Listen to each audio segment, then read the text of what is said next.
रोज आई, बाबा आणि वेणा रोज अंबाबाईच्या मंदिरामध्ये रामदास स्वामींचं कीर्तन ऐकायला जायला लागले. आता तिथे काय व्हायचं माहिती का, तिथे खूप प्रश्न पडायचे, कारण मुळातच वृत्ती आध्यात्मिक आणि अभ्यास आणि चिकित्सक. पण तिला ते अनेक प्रश्न पडत असत, त्या अनेक प्रश्नांची उत्तरं तिला हवी असायची. मग ती काय करायची, कोणातरी करवी रामदास स्वामींना ते प्रश्न विचारायची आणि मग रामदास स्वामी त्यांना उत्तर द्यायचे. असं करत करत सप्ताह संपत आला. सप्ताहाचा शेवटचा दिवस. आता मात्र वेळेचा जीव घालमेल आपल्याला आठवत असेल.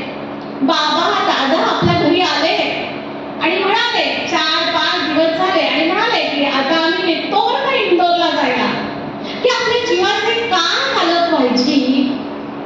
तसंच की मी 7 दिवस माझ्या गुरूंना समोर अनुभवलं आणि आता हे गुरु जाणार, आता मला परत कधी भेटणार. सोपं काहीच नव्हतं, फार अवघड मार्ग होता. तिचं विधवा असणं हे सतत तिचं स्त्री असणं, नुसतं विधवा नाही, तिचं स्त्री असणं हे सुद्धा सतत तिच्या आड येत होतं आणि आयुष्यभर आड येणार होतं. आणि मग आता मी माझ्या रामदास स्वामींना परत कधी भेटणार, तो शेवटचा दिवस. आणि त्या शेवटच्या दिवशी काय झालं, इतके प्रश्न होते तिला आणि ती तिथेच बसून राहिली. आणि त्या दिवशी काय झालं की आई बाबांना तिच्या जायला मिळालं नाही काही कारणानं. मग ती एकटीच गेली होती आणि एकटी गेल्यानंतर काय झालं, ती थांबून राहिली बराच वेळ. पण खूप जणांना प्रश्न होते आणि आज रामदास स्वामींना तिला स्वतःलाच प्रश्न विचारायचे होते. सगळंच, आत्मा म्हणजे काय, परमात्मा म्हणजे काय, अंतरात्मा म्हणजे काय, नामस्मरण कसं करायचं, गुरु कसा भेटेल, मृत्यूनंतर काय काय असते माणसाची अवस्था, हे अनेक प्रश्न तिला जे भेडसावत होते, त्या सगळ्या प्रश्नांची ती उत्तर तिला आजच हवी होती. कारण तिला माहित नव्हतं गुरु परत हे कधी भेटणार आहेत. ती थांबून राहिली. खूप लोक असेच थांबलेले होते आणि या सगळ्यामध्ये रात्र उलटून गेली. पहाटेचे 4 वाजले तरी वेळा घरी आली नाही. विचार करा, 400 वर्षांपूर्वीची गोष्ट. अजूनही आपण 8 नंतर घराच्या बाहेर फारसं राहत नाही, बरोबर. 400 वर्षांपूर्वी गतधवा स्त्री आणि ती एका संन्याशाच्या समोर रात्री 3 वाजले 4 वाजले तरी बसून राहिलीये आणि इकडे घरी आली नाहीये. म्हटलं काय अराजक माजलं असेल, नुसता विचार करा. सगळीकडे नुसता आरडाओरडा. घरामध्ये आई वडील भयंकर चिडले. घरामध्ये अशीच एक परत आलेली सासरवरून कायमस्वरूपी हत्या होती. अशा तर स्त्रिया कधीच समजून घेत नसत, उलट आणखी दुसऱ्या स्त्रीच्या दुःखात अजून भर घालत असत. खरं स्त्रीला समजून घेतलं पाहिजे. आपल्यासारखं जे समदुःखी असतं त्याचं दुःख आपल्याला समजलं पाहिजे. पण हे आपल्या समाजाची एक म्हणतात ना की एक वाईट गोष्ट आपल्या समाजामध्ये की असं होतच नाही. उलट मला जे दुःख झालंय ना ते दुसऱ्याला पण मिळालं पाहिजे, अशा प्रकारची घाणेरडी वृत्ती आपल्याला आजूबाजूला पाहायला मिळते. त्या आत्याला सुद्धा आणखीन ते लागलं. हे होत नाही तोवर काही 8-10 ब्राह्मणांचा कंपू गावातला घरी येऊन ठिया बसला. कारण त्यांनी पाहिलं होतं वेळा तिथे आहे रामदास स्वामींसमोर. आणि गप्पा मारत होती का इकडच्या तिकडच्या. पण नाही, ती तिथे आहे, एकटी आहे आणि रात्र झाली आहे आणि ती गतधवा आहे आणि एकटी तिथे थांबली आहे. म्हटल्यानंतर आता यांना तर याचा धर्म जागृत झाला. धर्म म्हणजे काय ते त्यांना कळलेलं नाहीये. हे धर्म मार्तंड हे सगळे तिथे येऊन बसले आणि वेणा खुशी लागली. तिच्या सगळ्या प्रश्नांची उत्तरं तिला मिळाली होती. आज तिला काहीतरी हरवलेलं, जन्मोजन्मीच हरवलेलं जणू काही आज तिला मिळालं होतं. आणि ती खुशीत आली आणि खुशीत घरी आली तर बघते तर सगळे जण तिची वाट बघत होते आणि खाऊ का गिळू नजरेनं तिच्याकडे बघत होते. या धर्म मार्तंडांनी आज्ञा केली की ही तुझी मुलगी, हिला सगळा समाज बुडवलाय, तुझं कुळ बुडवलंय. आज ती अशी असताना ही गतधवा पडली तर पडली एका संन्याशाबरोबर मध्यरात्री बरोबर गप्पा मारत बसली, त्याच्यानं तुझं तर गुळ बुडवलेलंच आहे. आणि जर कासा आदर्श जर का इतर बायकांनी, स्त्रियांनी, मुलींनी घेतला तर या समाजाचा ऱ्हास व्हायला वेळ लागला. मूर्ख माणसं होती. आणि जर का प्रत्येक स्त्रीनं गुरुसाठी अशी आस घेतली असती तर हा समाज केव्हाच उन्नती अवस्थेवर पोहोचला असता. पण ही न कळणारी अशी मुठभर माणसं होती, त्याच्यानंच आपला समाज ऱ्हास त्याचा होत गेला. वेळानं सांगितलं, मी काहीच वाईट केलेलं नाहीये, हिला मी शिक्षा का घेऊ? ब्रह्मवृंदाचं म्हणणं होतं की या वेळीला शिक्षा झाली पाहिजे आणि कठोर शिक्षा झाली पाहिजे. जर कठोर शिक्षा झाली नाही तर आयुष्यात पुढे या मुली कसंही वागतील, त्याच्यामुळे तिला आयुष्यभराची अद्दल घडेल अशा प्रकारची शिक्षा झाली पाहिजे. वेळा खंबीर होती. ती म्हणाली, मी जर काहीच चूक केली नाही, मी काही वेळं वाकडं वागलेच नाही, गुरुस्थानी असलेल्या रामदास स्वामींपाशी मी थांबले होते तर मी का शिक्षा घ्यायची? पण आता आई वडिलांचा पण नाईलाज झाला.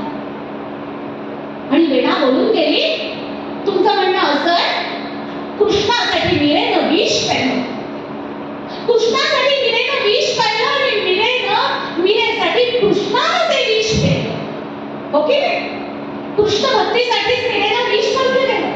पण तुम्हाला सगळ्यांना आपल्याला माहिती आहे की ते विष मीरेनं प्यायलं, पण काळे मेळे कोण पडले? भगवान श्रीकृष्ण. वेणा स्वामी काय म्हणाल्या? वेणा म्हणाली, जर माझी भक्ती तेवढी दृढ असेल तर द्या मला विष, मी विष पिते. आणि काय सांगायचं तुम्हाला, तो ब्रह्मवृंद बसलाच होता. तिची आई म्हणत होती, अगं वेणे तू काय बोलून बसलीस हे?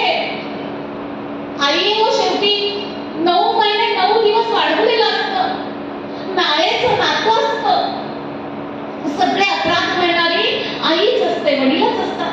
आणि त्यांना माहित होतं की आपली मुलगी कधी वाईट वागणार नाही, शुद्ध तिच्या पोटी फळे रसाळ गोमटी, संस्कार इतके उत्तम आहेत की वेणी असं वागणारच नाही.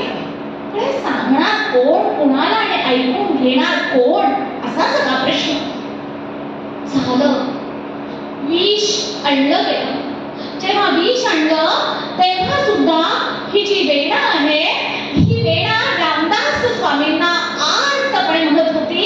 तिने तो विषाचा पेढा हातामध्ये घेतला. आई वडील म्हणतात, वेणे अगं थांब, याच्यात दुसरा काहीतरी मार्ग काढू आपण. अगं तू हे विष पिऊ नकोस.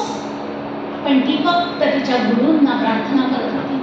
तिने तो विषाचा पेढा हातामध्ये घेतला आणि म्हणत होती, धावे सत्परी गुरुराया. कोण येतो? गुरुच येतात.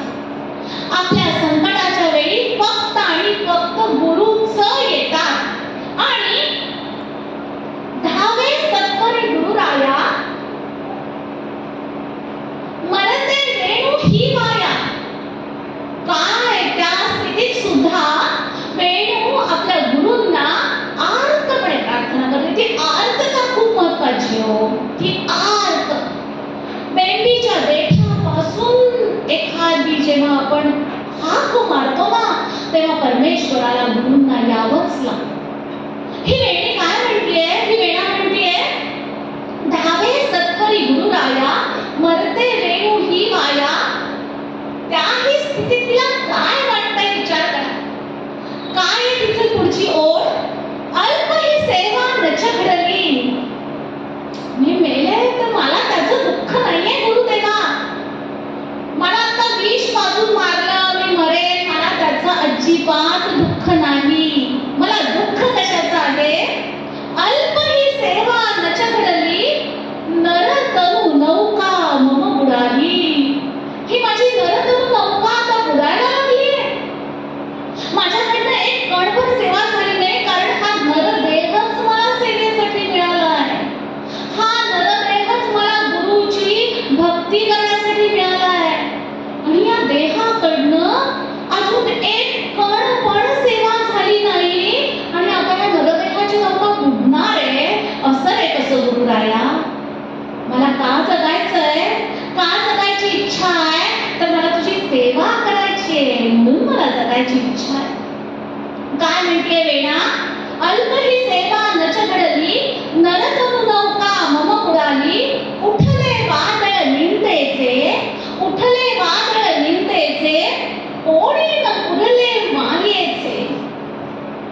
जेव्हा हे निंदेचं वादळ उठलं तेव्हा मायेचं कुणीच उरलं नाही. मायेचे पोट, आई वडील, पण ते सुद्धा हतबद्ध झाले. समाजापुढे ते काहीच करू शकले नाही. ह्या मायेचंच मला तर कुणी उरलं नाहीये. हे गुरु राजा, तुझ्याशिवाय दुसरं कोणी नाही.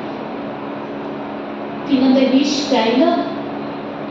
ते विष बघता बघता तिच्या सगळ्या शरीरभर पसरलं आणि तिचा देह निश्चेष तसा खाली पडला. आईने रडारडी सुरू केली. पहाटेचे 5-5:30 वाजले असतील. सगळ्या गावात तेव्हा ना ही बातमी पसरली होती आणि इतक्या जय जय रघुवीर समर्थ अशी आरोळी त्या वाड्यामध्ये ऐकायला आली आणि प्रत्यक्ष समर्थ रामदास स्वामी तिथे हजर झाले. समर्थाची या सेवका वक्र पाहे, असा भूमंडळी कोण आहे? समर्थाच्या सेवकाला कोण वाकड्या दृष्टीने पाहू शकतं? पण सेवक पण तेवढाच दृढ पाहिजे, दृढ श्रद्धा असलेला पाहिजे. आणि काय सांगायचं, संत रामदास स्वामींनी त्यांच्या संजीवक स्पर्शाचा हात, हस्त स्पर्श त्या वेणूच्या कपाळावर ठेवला आणि संपूर्ण त्या शरीरातून एक लहर उसळली आणि पंचप्राण परत त्या शरीरामध्ये स्थापित झाले आणि प्रचंड ऊर्जा तिथे तयार झाली. आणि हळू हळू तो निश्चेष पडलेला देह, त्याच्यामध्ये जीवन निर्माण झालं आणि ती क्षणापूर्वी गुरूंची सेवा घडली नाही म्हणून तळमळत परमेश्वरापाशी देव सोडलेली वेणा त्याच गुरु कृपेनं उठून उभी राहिली. तिच्या देहामध्ये चेतना आली. ती उठल्याबरोबर तो चमत्कार पाहिल्यानंतर मात्र सगळेजण अवाक झाले. सगळ्यांनी समर्थांच्या पायावर डोकं ठेवलं. पण आता समर्थांना तिथे थांबण्यात व्यक्तींचीही रस नव्हता. त्यांनी वेणाला सांगितलं, वेडे चल, आता तुझं आयुष्य हे सगळं गुरुचरणी तुला अर्पण करायचं आहे. तिची आई धाय मोकळून रडायला लागली. लोक म्हणायला लागले, असं कसं करता रामदास स्वामी तुम्ही? ही यांची देशपांड्यांची लेक आहे आणि तुम्ही कसं तिला असं घेऊन जाऊ शकता? तेव्हा वेणीनं सांगितलं, देशपांड्यांची लेक ज्या क्षणी विष प्यायलं त्याच क्षणी मेली आणि जी जिवंत झाली ही माझ्या गुरूंची शिष्या जिवंत झालेली आहे. आता मला आई वडील बहीण भाऊ हे बाकीचे आप्तेष्ट माझे कोणी नाही आहेत. कारण मी ज्या क्षणी मेले नच उरले मायेचे कोणी, माझ्या मायेचं कोणीच त्या क्षणी उरलेलं नव्हतं याची मला जाणीव झालेली आहे. आणि हे सगळे बंध, हे सगळे पाश कुठल्याही क्षणी तुटणारे आहेत याची जाणीव मला झालेली आहे. आणि आता आपला संबंध संपला. तुमची वेणी तुमच्यासाठी मेली ज्या क्षणी तिनं विषाचा ग्लास तोंडाला लावला, विषाचा पेला तोंडाला लावला. आणि अशा प्रकारे आता वेणाला घेऊन रामदास स्वामी एका वेगळ्याच विश्व, एका वेगळ्या विश्वामध्ये आध्यात्मिक क्षेत्रामध्ये उत्तुंग कामगिरी करण्यासाठी आता रामदास स्वामींबरोबर निघाले. चाफळला आले. चाफळला आल्यानंतर वेणा स्वामींची आकाबाईंची ओळख करून दिली. फार मोठं हे कार्य आहे, लक्षात घ्या रामदास स्वामींचं. आपण म्हणतो ना, स्त्रीच्या उत्थानासाठी जसं सावित्रीबाई फुले आणि ज्योतिबा फुले यांचं जसं महत्व आहे प्रत्येक स्त्रीच्या आयुष्यात, स्त्री शिक्षणाची क्रांती झाली म्हणून आज मी इथे आहे, आपण इथे बसलेलो आहोत. नाहीतर आपल्या जीवनात फक्त अंधकार आणि अंधकारच होता हे कुणीच अमान्य करू शकणार नाही. 400 वर्षांपूर्वी एका गतधवा स्त्रीला मठाधिपती करणं, तिला आध्यात्मिक क्षेत्रामध्ये तिला स्वतःचा गुरुमंत्र देणं हे फार मोठं पुरोगामित्वाचंच लक्षण होतं. म्हणून रामदास स्वामी महान आहेत, अत्यंत महान. कारण त्यांनी समाजाच्या प्रत्येक घटकाचा विचार केलेला की समाजाची खरी उन्नती कशामध्ये, समाजाची खरी प्रगती कशामध्ये, अध्यात्म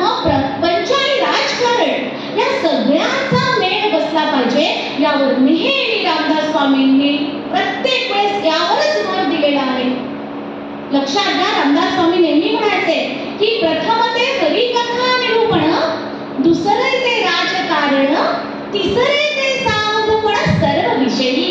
किती सुंदर आहे.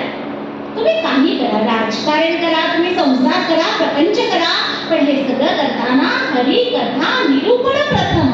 कारण या सगळ्याला जेव्हा राजकारणाला अध्यात्माची जोड असते तेव्हा त्याला काहीतरी म्हणतात ना की गुणवत्ता प्राप्त होते.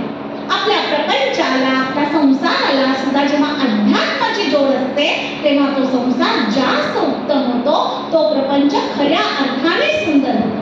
आणि म्हणून रामदास स्वामींनी प्रत्येक वेळेस हे म्हटलेलं आहे की अध्यात्म आणि राजकारण आणि अध्यात्म आणि प्रपंच याची नेहमी आपल्याला सांगड घालता आली पाहिजे.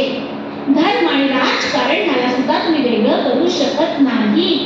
लक्षात घ्या, जर का धर्म हा आत्मा आहे तर राजकारण ही काया आहे, शरीर आहे, की राजकारणाच्या माध्यमातून आपली म्हणजे राजकारण म्हणजे काय, कुणीतरी प्रशासक आहे तो राजकारण करतो म्हणजे काय, खरं तर प्रजेची काळजी घ्यायला पाहिजे. राजकारणाचा खरा अर्थ काय की राजानं प्रजेची काळजी घेऊन सगळ्यांची प्रगती साधणे म्हणजे राजकारण.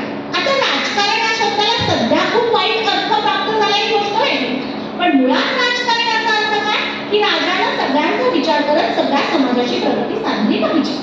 म्हणजे राजकारण करताना धर्माची सांगड असेल, आणि धर्म काय सांगतो, सगळ्यांशी चांगलं व्हावं.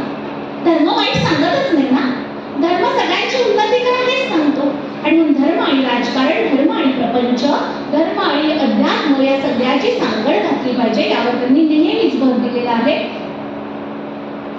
आता यानंतर वेणाबाईंचं आयुष्य म्हणजे फक्त गुरु, पूर्ण समर्पण भाव.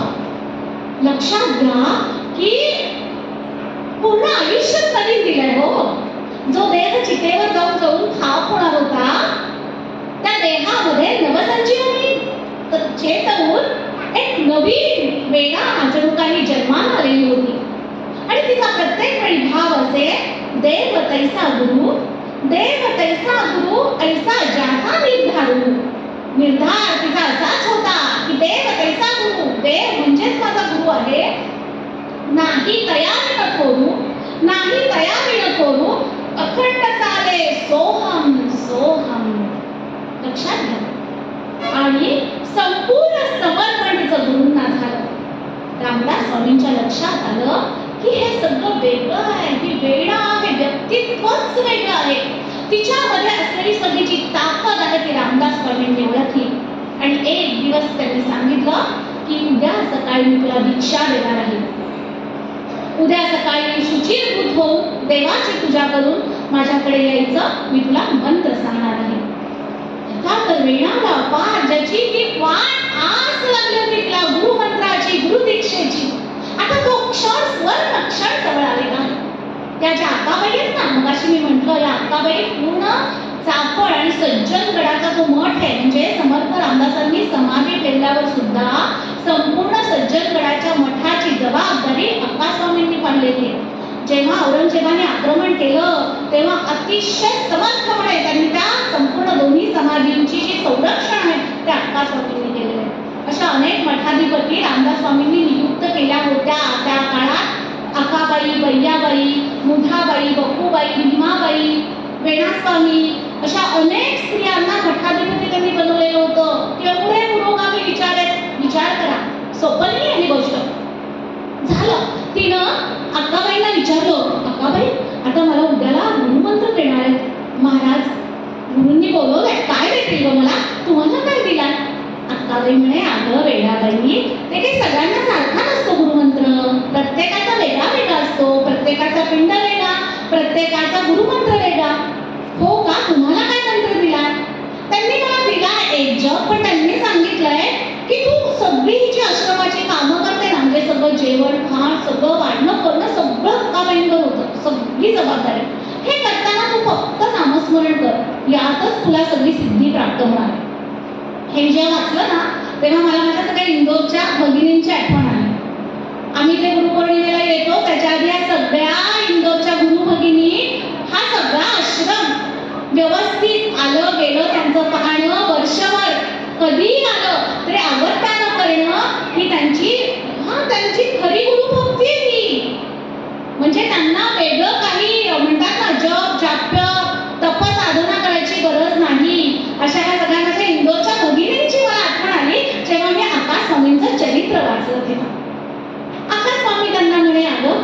करायचा मंत्र हा वेगळा वेगळा असतो. झालं. दुसऱ्या दिवशी समोर गेल्या बसल्या पद्मासनामध्ये बस म्हणाले आणि सांगितलं की डावा हात ज्ञान मुद्रेसारखा तुझ्या आता गुडघ्यावर ठेव आणि उजवा हात सुद्धा ज्ञान मुद्रेसारखा करून त्याची या हातावर ठेव आणि मी सांगतो तसा सोहमचा जप. सोहम लक्षात घ्या. धरिता सो सोडिता हम, धरिता सो सोडिता हम, अखंड चाले सोहम सोहम. सो म्हणजे तो परमात्मा, तो माझ्यातच आहे हा विचार करत करत आपण श्वास घ्यायचा आहे आणि अहम तो जात नाही ना.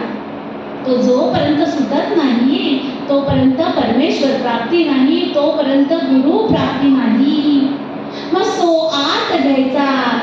धरिता सो सांडिता हम आणि मग तो श्वास सोडताना हमच्या रूपातनं आपला अहंकार पण सोडायचा आहे आणि अखंड सोहम सोहम जप करायचा आहे. असा गुरु मंत्र वेणा स्वामींना रामदास स्वामींनी दिला आणि त्यानंतर त्यांचं आयुष्यच बदलून गेलं. सतत जप, सतत नामस्मरण. आणि काय झालं वेणा स्वामींना, वेणाबाईंना त्या विष प्रयोगामुळे ना त्याची तब्येत खूप नाजूक बनली.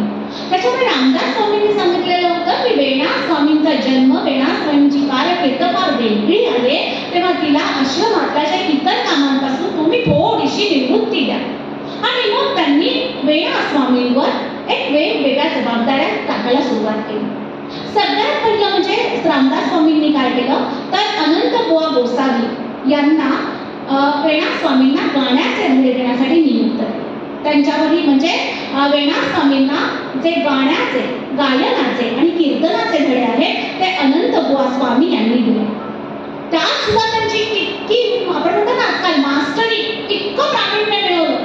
एकदा काय झालं, एक महान गायक सगळीकडनं जयपत्र घेत येतो. जयपत्र ठिकठिकाणी जायचं, चला तुम्ही गा, मी गातो, मी जिंकतो, द्या जयपत्र. सगळीकडे हिंडत होता. प्रचंड कलाचा अहंकार आला. अरे कुणाला तरी पराजय केला, मी जय मिळवला, मी कोणी मोठा झालो, कशासाठी झाल्या त्या भावना. आला रामदास स्वामींकडे. आपल्याला तर माहिती आहे रामदास स्वामींनी दासबोधामध्ये वाणीवर, गायनावर इतके सुंदर समास लिहिलेले आहेत. अप्रतिम. जरूर वाचा दासबोध, खरंच सुंदर आहे, अप्रतिम आहे. लोक 70व्या वर्षी दासबोध वाचायला घेतात, जे आपण आता सध्या म्हणतो एटी मॅनर्स. 4 माणसात पाय बसवून बसू नये, पडत मुख असू नये. हा आपण हे सगळं 70व्या वर्षी वाचलं आणि मग लक्षात आलं अरे मी 70व्या वर्षी विचार केला, अरे मी तर कायम लोकांकडे पाय पसरूनच बसत होते, आता मला 70व्या वर्षी समजून कसं करणार आहे. खरं तर दासबोध हा तरुण मुलांनी मॅनेजमेंट गुरु म्हणून वाचला पाहिजे. इतका माहिती आहे दासबोध. प्रत्येक ह्याच्यामध्ये मार्गदर्शन करणारा असा हा दासबोध आहे. तर समर्थ रामदास स्वामींचा गायनाविषयी खूप अभ्यास आहे हे त्याला कळलं. तो गायक आला तिथे आणि म्हणाला चला आता तुम्ही गा, मी गातो आणि जो जिंके जयपत्र. आणि मी एवढी एवढी जयपत्र मिळवलेले. चल कोण आधी गातो, तुम्ही आधी गाता का मी आधी गातो. रामदास स्वामी म्हणे हे आत्ता आधी कोणीच गायचं नाही, तूही गाऊ नकोस आणि मीही गात नाही, आधी माझा शिष्य गायला. कल्याण स्वामींना बोलवलं. कल्याण स्वामींना म्हणाले कल्याणा चल रे कर गायला सुरुवात. कल्याण स्वामी म्हणजे काय रे, लक्षात घ्या कुठल्याही कलेला जेव्हा अध्यात्माची जोड असते ना तेव्हा ती गोष्ट स्वर्गीय बनते, अदरवाईज ती कलाच राहते. कल्याण स्वामींनी गायला सुरुवात केली. कल्याण स्वामींच्या तर एक एक कथा सगळ्यांना माहितीच आहे. शिष्योत्तम होते ना कल्याण स्वामी रामदास स्वामींचे.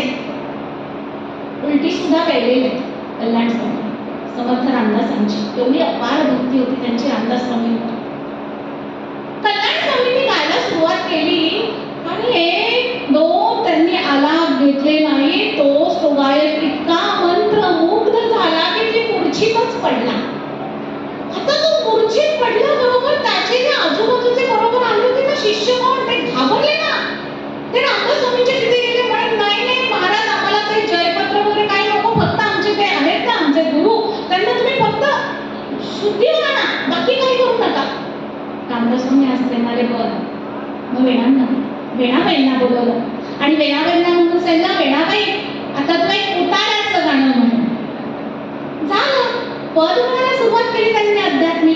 जसं वीणाबाईंनी गायला सुरुवात केली तेवढी गुरुभक्ती होती ना, अत्यंत भक्तिभावानं त्यांनी ते गीत पद गायला सुरुवात केली आणि एक दोन त्यांची ती कडवी म्हणून झाली नाही की एकदम तरतरून उठले ते, कारण तो गाण्याचा प्रभाव. लोळण घेतली रामदास स्वामींच्या पायावर, म्हणे मी पराजित आहे, मला माफ करा. रामदास स्वामी म्हणे अरे तू पराजित आहेस असं नाही रे, तू पण एक खूप मोठा कलाकार आहेस, पण तुझ्या कलेला अहंकाराची जोड आहे म्हणून त्या कलेला अर्थ नाही रे. आपली कला ही लोकांना आनंद देण्यासाठी असावी, आपली कला ही आनंद पसरवण्यासाठी असावी, एवढं तू लक्षात घे.